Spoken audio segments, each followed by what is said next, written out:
It, siamo qui con Antonio Manganiello per il Social Day in memoria di Don Arturo D'Onofrio. Quanto è importante per Antonio Manganiello essere qui oggi? È fondamentale, perché oltre a far vedere la mia bella faccia, si fa per dire, bisogna assolutamente fare sempre qualcosa per coloro che soffrono e che non stanno bene, tra virgolette, come noi, perché la cosa bella è che ci lamentiamo sempre, tutti i giorni, senza poi guardarci un pochettino indietro e capire che ci sono altri che hanno bisogno di noi, quindi donate, che è importante per voi, per il vostro spirito e per gli altri.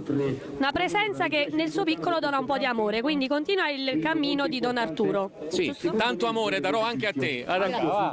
Ci vogliamo tanto bene. Niente, quindi un salutino per tutti i lettori di Street News. Ma come no? Allora sfondi una porta aperta. Un bacio, un abbraccio e un saluto a Davide Napoletano, editore, mega direttore di streetnews.it, e voglio fare un appello. Mimmo Foresta, ti voglio tanto bene. Se tu non hai capito quella cosa, la devi capire adesso in diretta.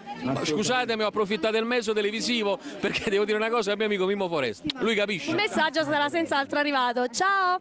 Ciao, ciao.